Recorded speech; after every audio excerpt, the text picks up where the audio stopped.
Well, here we are again. I've got a good one put it for today. I've been really excited about this. So let's get straight into it. As you know, right now there's no dilly dally, no delay. The I've got a few images to put up today. You won't see my face as much, which is probably a good thing. And anyway, it's been a very enlightening week. This broadcast is going to be about analogies. It's going to be a bit cryptic. It's going to be a bit different. A lot of new material, and very insightful. I've had a big growth during the week, and other people have been sharing that with me with its synchronicities, and it seems we're on this big feedback loop together, and it's like the oversoul or the omnipresent or the omniscient or the creator or the spirit or benefactor or whatever you want to call it. I would call it the oversoul just for the sake of going with the archaic flow, but they're definitely watching. So much is happening in my life and other people's lives. It's just too much to deny, and we're building a reality within our construct and finding truth. And so I'm going to put things up straight away. What we have to think about is our connection and being able to notice what's going on around us, and that only comes with intuition and seeing the messages that the oversoul is giving us, because without taking note and without taking a step back and going in and trying to understand everything rather than feeling it, in the past, I was oblivious to these things, and there might have been lots of messages in the past, but they're coming in thick and fast right now, and that I'd like to talk about. A friend of mine sent me this. And before I get into that, remember I talked about the movie, and we're in a movie, and it's playing backwards and forwards, and in the middle is the frame that's in the last episode, is the frame of perfect clarity. And I was talking to him about this, and he sent me this. We've made our movie together already. We are sitting in the movie theatre together watching it. Everyone is doing their own personal things. They're eating popcorn, maybe kissing. Others just want to watch the movie. The important thing is that at some part in the movie, somewhere, someone starts to roll the movie using another projector over the original movie, but in reverse. Out of a different window, but onto the same screen. So one's playing backwards and one's playing forwards. At one point during the movie, there's going to be a point where there's one frame in exactly the same from both movies. This way is how we can describe how the construct is built. Always in the middle, there is a clear point, the void, the silence in the middle, when we are there and in the zone, and it is the easiest place to see the whole picture. And then we are in the middle. We can see the past more easily. A better vantage point than any to see how the construct is built, without tilting towards the past. And when we can contemplate the past from this vantage point, we are then able to contemplate the future. Whoever made this movie, the creator, had a plan. But the movie is viewed right in the middle, with clear frame that is the same. One is forward and one is reversed. However, because there are two, it is really difficult to see what was the original. In our calendrical history, there are two sequences that are like palindromes or cycles which are the mirror of each other, and at some point, we are in the middle of them. Like when you drop a pebble on a lake and ripples move out from the center. It oscillates up and down. The center is either above the water or it's below it. This is the vantage point we need to be. We can either ride the wave in the future or the past. Within the construct, things work this way. If we are tilted to the right or to the left, to the good or the bad, it creates chaos. To stop this chaos, if someone is pointing towards the goodness, then there needs to be someone pointing toward the badness. Otherwise, the whole system will tilt and fall forever. But sometimes we need to tilt. We need to tilt the boat to be able to learn. But this is only one movie. What if we now add layers and there's already to what already is on the screen? Then nobody will know what the original is except the director of the movie. So the question is, who is the director? Who has been messing about with it? Is the Oversoul here giving us this opportunity to gather what we need to get experience? And again, he asked, who's behind the projector? Well, I thought about that for a while and I told him I couldn't even answer. I couldn't even answer that without thinking about it. And I took that question away for a whole day. And then, like before, this clarity took over me and I began just writing. And I'm going to now read out exactly what I wrote. The Oversoul is behind the projector playing this movie we are writing, and it started beautifully. But the director realised that a movie without trials and tribulations and excitement was not going to be watched by anyone, and nor would the actors know how to exist and appreciate real life. Unfortunately for the creator of the movie, time existed within the show, and he could not simply go back to the beginning like they could off the movie set. So the reverse button was hit, and then edits could be made on the duplicate as it was running. Or the god of our world, the evil one, the Demiurge, reverse engineered everything to trick everyone.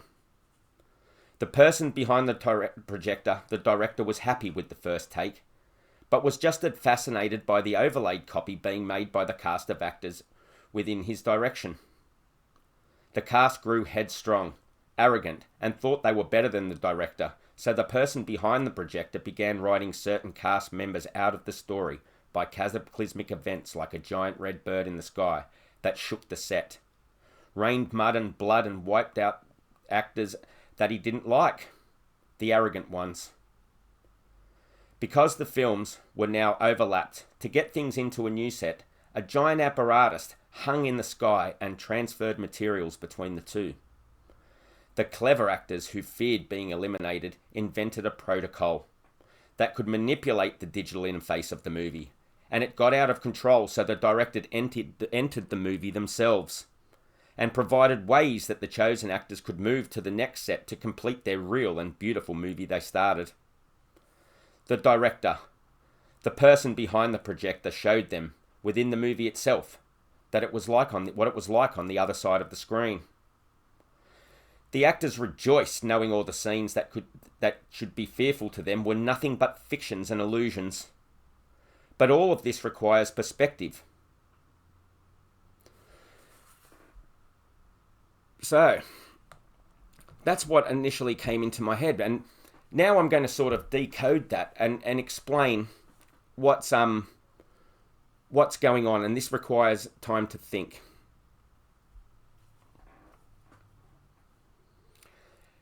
When the director was talking about experiencing and appreciating real life, if it was all kumbaya within our movie, in the movie that we're creating, or some of us are creating, there would be no test. It wouldn't separate errants from non-errants. It wouldn't it wouldn't test us. If it was all perfect all the time, we wouldn't know how to appreciate the good. And what the Oversoul, I believe, is doing is weeding out the people who are ready, and one day everyone will be ready that's willing to go forth and sin no more, who haven't made the deal that they will be forever purged in this construct for the evil that they've given up their soul for. So the people who do move on to the next construct, into the new reality, don't corrupt it. Now, the layers that we're talking about in that have been put on by back engineering of the Demiurge, of the god of our world, and it's to confuse us into not understanding the true reality we're in. And that's multifaceted. We are forever dungeon programmed and pushed into areas of repetition. So we can't really address what the beautiful movie is all about. So when the cast grew headstrong, These are the elites that have made their deal and cannot get out. The events that the director put in to, like the big red bird that flies in the sky, that rained mud and blood and created shaking of the set. This is the Phoenix. The Phoenix comes every 138 years. Jason Brashears, who I keep rambling about, relies on original text throughout the ages, since the start of the Annus Mundi calendar, and it comes at 138-year periods. The Giza pyramid is made to 138 specs. The Phoenix has been documented through history, and at this time there are pole shifts in our world. The sky does light up. The vapor canopies arise from evaporating water from volcanoes into the atmosphere underneath the radon belt or the firmament and collect as water, making our sky purple, which is all documented in original texts. There was, before the last pole shift, you could see the stationary star, which was then Draconis above the Giza pyramid, and after the pole shift, Polaris is now the stationary star, and everything revolves around that. But when that happens, massive amounts of water move. The Earth is transformed as we know it.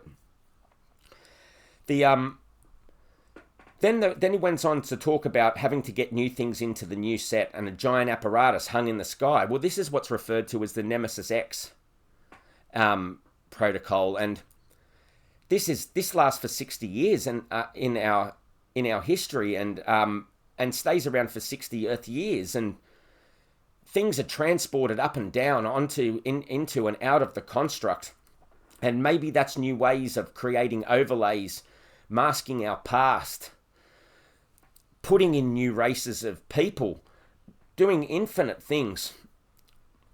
But when AIX got control and the Demiurge put in all these new layers to fool us, the Oversoul had something up their sleeve. And the Trickster, the Lokis, those sort of people in our history, was actually, they put themselves within the construct. And they are good, and they gave us a way out. They ensured that AIX can never control us to a point where we can create a real intelligence. Everything they use is based on what we've created. AIX can only fool us and trap us. Within the movie itself, there was the other side of the screen, and the other side of the screen refers to the timeless and eternal. On our timeline within this construct, as material beings, our lighting avatars, there's a place where we can't understand what's going on, but on the other side of the projector, on the other side, in the real set, we can appreciate growth. There is no time. It is perfect understanding and complete knowledge and growth.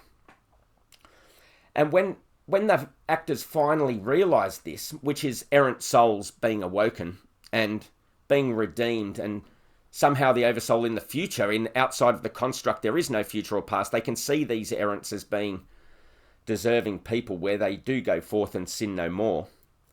They can see what's on the other side of the screen and appreciate what will happen, that we are immortal souls, and we can attain this immortality. Well, we are eternal. We're immortal, living in avatars.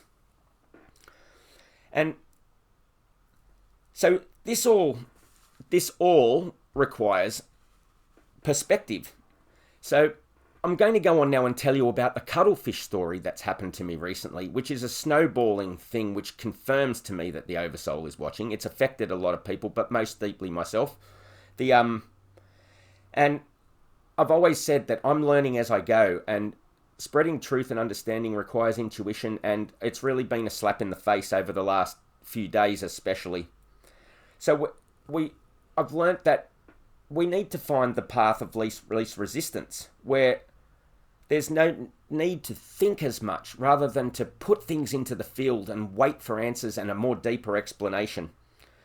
So I must learn, and I must divulge and tell you my cuttlefish story.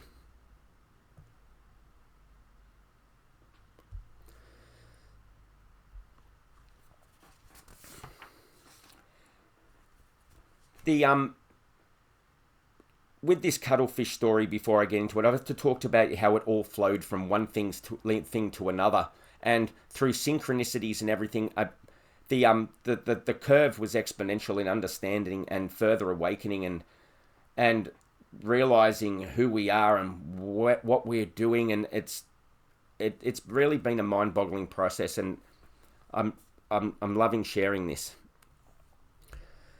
And what happened was, a few weeks ago, a week and a half ago, I went down to the pier down at the water with my family, waiting for one of my daughters to finish work, and there were like 7, 8, 9 or so cuttlefish just swimming in the water. Now, I'd never seen one before.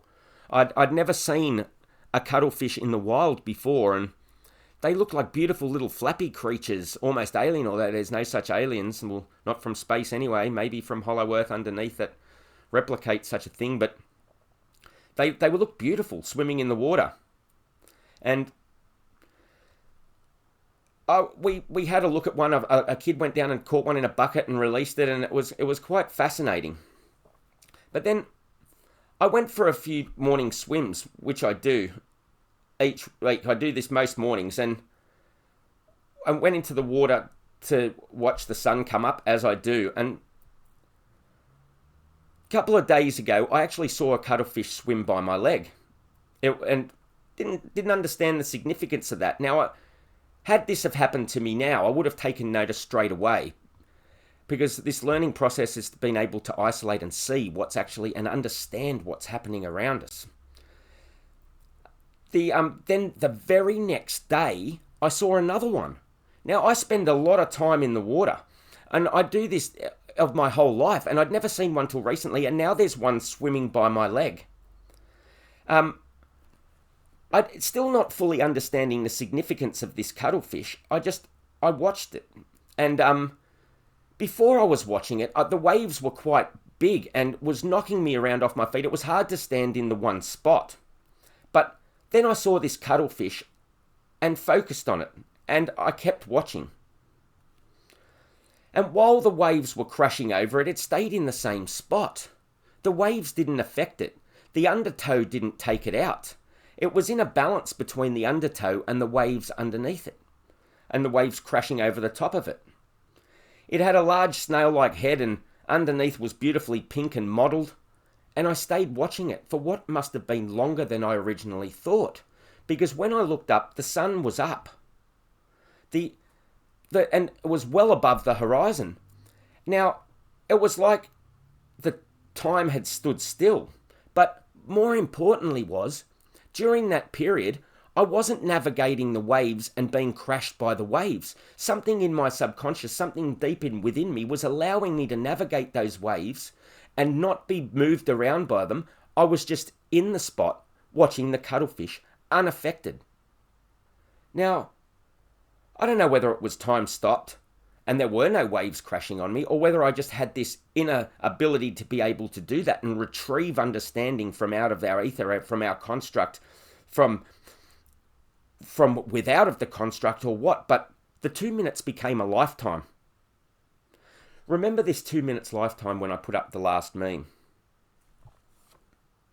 So, the beach that I go down to is Shelley Beach, and this is the beach. And just in the water there is where the cuttlefish was. And when I told a mate about this cuttlefish, he sent me a video based on being like finding a balance point, and but in the meantime, other friends of mine, a beautiful lady that I talk to a lot and who was going through this growth pattern with me, who I'm sure further ahead than I am, it was just resonating synchronicities, and things were happening, and our understanding was blossoming, and her talking to other people was just, it was an astronomical week. I couldn't sleep. She couldn't sleep. And then I started relaying on this to my family and telling the stories of this, and they were getting deeper understandings, and my wife was like listening and fascinated and relating to other parts of her life, and it was quite an amazing journey. But this man sent me this video, and in this video, it talked, and there's always something that was pushing on me, thinking, there's going to be another growth spurt, there's going to be another awakening, and I actually projected out Oversoul, give me that projection, let me learn, and imagine the life of learning it. It's not what I wanted from the Oversoul. I imagined a life more enlightened about what I was this journey, that particular week's journey I was on, and the man talked about having the ability to claim their right as a powerful being to a life beyond fear, to create their own destiny. Not only to realize we have this power, but not being afraid of using it. In fact, and it dawned on me that we must. It's our obligation. If the Oversoul has seen us in the future worthy of being an errant soul and waking up, we owe it to the Oversoul to build, to create. We are now one of the elect. As I said in my last video, as chosen Arab souls, we're obliged to. Because as the Oversoul, imagine an infinity timeline, the Oversoul has been building forever and will build forever, and we must fill new constructs of new adventures with immortal errant souls. And it into my mind, it dawned, it was so obvious and confirmed what I was thinking before, that we really are limitless, aren't we? We just need to realize our full potential. And in doing so, there's a balance between the ebb and flow, and to find the path of least resistance. It's quite amazing that once learning this and getting into that zone that I talked about with the video game, when you're playing a game or trying to remember lyrics of a song, when you're not actually trying to understand, or you're not trying to save the man that you've got controlling on the computer screen, or you're not trying to remember the lyrics, and you feel that flow, everything comes. And just that, and the Oversoul was telling me through the week that cuttlefish were going to do something, and it did. It's an amazing little critters, those cuttlefish. So again, it's time to contemplate what I've got to say next, and think about the video game analogy as a whole. And digesting material from different sources, I thought about the video game analogy and took it to a bit another level, and understanding how if you can watch avatars crawling around on the screen as we're controlling them, and leveling up and doing the stuff that they do, but us being in a simulation, then the same sort of dynamic works here. And quantum physics is it suggests that there is a reality, and it's independent on the person observing it, and that particles can exist in multiple states at the same time. And this goes back to the overlay situation. So when we apply this sort of understanding and theory, we can imagine that the universe is a digital construct, and reality is only as it's observed. If we can't be sure of anything except the right now, and we're having this conversation, so to speak, our perception is what we see it as now. And then our perception of what is in our field is all that really matters. And that needs to develop by dragging from the future, and how our perception changes based on what happens to us. Then if we can have our perception change and view the reality how we want it to, then it's more than we initially believe it to be, and can continue to be more than we initially believe it to be. But in this game, there's a controller, the AIX or Demiurge, for example, that will use a huge amount of energy in preventing us from discovery. The Demiurge is trying to dungeon program us all the time, and it doesn't want us to understand exactly what we need to understand about our true selves and our true nature. But we have a game, we have our character, and it gets stronger through experience and learning new tasks. It learns protection and goes up a level. And then to achieve level 3, 4, and 5, say, it takes damage from attacks and learns the value of evasion and retreating and different combat skills. But then after a very long combat and playing the game for a long time, the character needs to rest, and the avatar falls and drops and needs sustenance. But it learns how to rejuvenate the material character that it is, And from this learning how to develop this menial task of improving a mere avatar, proceeds to level 6. In this way, the controller's controlling the game. We're not controlling the game, it controls the characters and it controls the outcomes. Us. The normal player in the game has agreed to the game's rules, but the immortal errant goes another way. Because the controller is angry now, monsters are released to attack the player and can choose directions, select missions, manage inventory, gain weapons, new skills, and wins the boost in ego while further traps the soul and forces them into a simulated death where we must reboot and start again. The player responds after a brief time, mimicking its sleep and waking up to a new day. Our new day is like the next character in your game. But we are not alive. Beautiful words. Again, this quote goes to Jason. It's amazing. We are not alive because we haven't died. We are alive because we cannot die. So if we think of each sleep as an interval, we don't know from any moment what's happened in the past, what's happened in the future. Our existence might have started every time we wake up. But we're not alive and living now because we have yet not died. It's because we can never die. They don't want us to know this. But those who play the game with no plan are rewarded with their materials. Those who play the middle are lost to like a mundane existence. And the blind pay deeper into a deeper hole. But the immortal errant who takes risks, seeing the game for what it is, can gain the benefits or enable to use the mastery of the game itself against itself. The crazy slaves of the AIX and Demiurge fall away at this point and crumble. In the construct, the possessors of secret knowledge, the illuminated, they cannot hide. Against the immortal player, this controller who cannot stop what cannot be killed, sends out troops to isolate and silence. The unaware of immortality will not be awoken, but those awake realize their power and rise above it. In such a controlled environment, choice is then an illusion to non-errants, isn't it?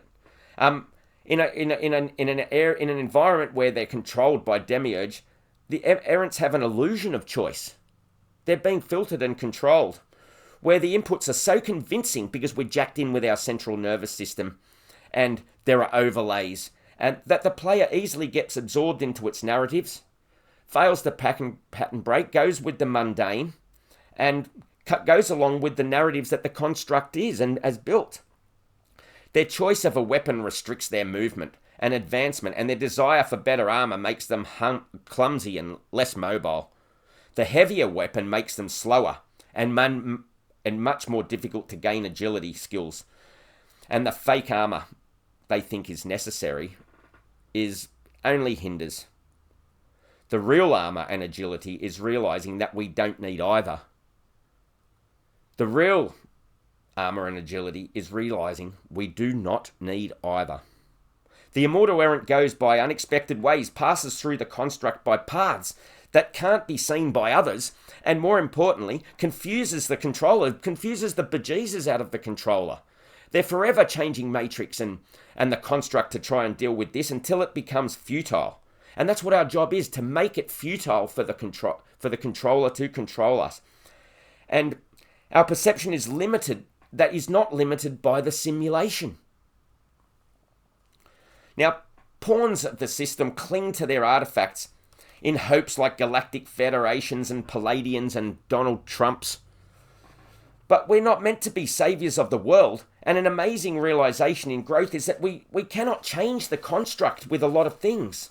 And we're not here to, nor do we need to.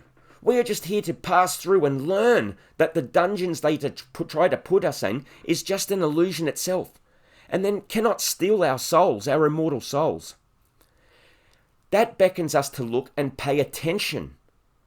And learning this is just, it makes my hair stand on end. We need to feel instead of trying forever to understand. The question, once put into the field, will be answered if we have faith and no fear. That's because that's what the Oversoul wants to do. There's no need for agility and armor. Our defense is realizing that we do not need any. Intuition is the developing tool to take note of answers as they arise, and from this point we're able to recognize them. Familiar memories for those reborn prove we are immortal and recycled to play the game till we get it right. Even though our memories are wiped and altered, but through things like the Mandela effect, we have a direct stimulus for it to realize that the construct is not unchangeable, because we can see that it's changed. The Beresford Bears. Did Mandela die in prison? All the leaves are brown and the sky is grey. I stopped into a church. Or how does it go? You have a look, do the research, find out what the words are. So, as a little, the stimulus for us to realise the contract is not unchangeable, and the little changes we make by pattern breaking and projecting out different versions of what we are in the future, not what we want, infer that all can be altered. As immortal souls, you reach a point there that it's uplifting and funny, and it's actually funny when we realise that the controller cannot control the game anymore. Deja vu and synchronicities and perceptions changing as we will things into our reality tunnels, generative fields and informed fields, that AIX has limitations and that we can rise above them. It's and the context of a simulated world, the controllers of the holosphere would no longer be able to participate in an errant's moves. As the controller tries to adjust the terrain, force us back into the dungeon realm, we're aware and immune. NPCs are thrown in there to deter, guide, suck us of energy and distract the edited holography. Controller employs newer scenarios to distract from any deep and fulfilling contemplation. This is their goal, to distract us with everything, and I mean everything from flat earth psyops to politics to whether our legal system is real, elections, transgender agenda, everything. The fight versus black and white, the racism, religion, everything is there to distract us, and the controller employs all of these so we do not understand that it cannot control us. This is their goal. But we have more power than that once we realise it. It wants us to believe that there are only choices and the only reward is survival. No, we're immortal. There's no risk at all. Without fear, imagining our future of happiness and immortality and changing our perception of how we see our realities means there's no risk in anything we do. In fact, the construct in Oversoul rewards those who fail and have another go doing it. Like the prodigal son. We only gain experience through getting it wrong and trying again. But with the idea that we are immortal beings that reincarnated over and over again, there should be no fear. We can become fearless builders. And the Oversoul needs us as this builder creating. If we don't realise this, and we're not even in the game, we can make our own rules and change the code, creating the game we want to play, the game we desire. As we do this, you get your men in blackers, you get your Adjustment Bureau code protectors are sent to restore order into the chaos and push us back into the collective. Well, no, I'm not part of the collective anymore. Well, I haven't been most of my life, and I have never really realised it or appreciated it. But you can hear about that in previous episodes.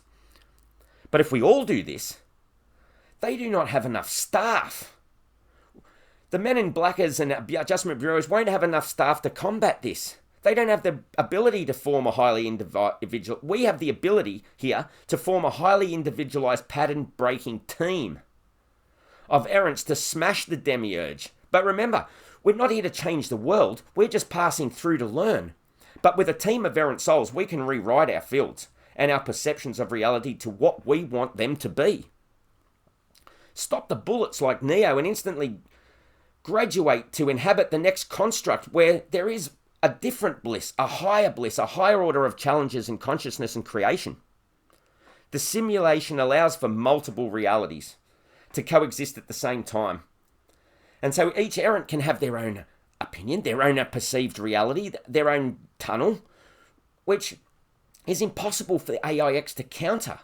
Diversity and different divergent tunnels is a marvellous thought. The errant as an mortal observes the game for what it is, understands how to stay in the neutral field, understands what the ebb and flow is, and every psyop thrown at them being a distraction, and how to take the path of least resistance, feeling intuitively how to learn and grow. We do not need to think about things we can't change in this fake reality. Do not play, indeed. Now, hope you're enjoying this so far. It's fantastic thinking about it. Now, I encountered a meme the other day, and I've never been more struck by a meme. The ramifications and the different thought processes that went through me when I saw this meme was mind-boggling. But I'll just take this chance. Please subscribe. Please share if you like this. I hope you're enjoying the telecast, but share and get people to subscribe. Not just so I get numbers on this thing. I don't care if there are not many subscribers. I care about the subscribers we got and who's going to share and who's going to pass on the message of that we're errant souls, infallible, fearless beings who are ready to attack the world and smash this demiurge. So this is the meme. You technically have 2 minutes to live, but every time you breathe, it restarts the clock. Now, you can take a moment to digest that, but I was blown away. And on a simple level, it means without breath, we have 2 minutes to live. So with each breath, life starts again. And onwards my mind went, and this not only sums up the video that I've just presented, but thoughts to do with this and further. If we cannot be sure of anything except the now, then our perception is now. And that is within a very short space of time. And all that matters is that perception, and that can be anything we want. And the more than we know to be at this point, it can be more than we want to be at this point. It all takes is development. We need to draw from future perception to change our perception of the now and start creating. Overcome the demiurge, the archons, the flyers, the fake reality, not Nilk, AIX. That's the goal here. We must not think about things we can't change. We just need to not play the game as they want us to play it. We must keep our eyes open and aware that the Oversoul is placing things in our lives to give us a deeper understanding that we are merely seeking understanding of. No need to oversearch, overanalyze, and look for simple explanations. Put the thought of what you want to be in the future, which is understanding. An immortal being inside an avatar that understands what's going on about what you're thinking about, what your question is. Put that into the field, and the more profound, deeper, and gratifying explanation will reveal itself. Another thing I've learned, if I throw too many questions into the field at once, I get aggravated, I get confused, and one at a time. And they appear, and it allows for some sort of ridiculously unbelievable deeper understanding. We are more than we suppose ourselves to be, is the catchphrase. And we are therefore more than anything that can happen to us. If we understand that we are more than we believe that we are, we can drag power from the Oversoul and the construct, then we're more than anything that can happen to us. Their greatest secret, what this video is all about, their greatest secret, reason for all the distractions, the reason for everything, is that we're not alive because we haven't died. It's because we are alive because we cannot die. Hope you've enjoyed the broadcast. Catch you on the next one. I'm loving this. Hope you are too.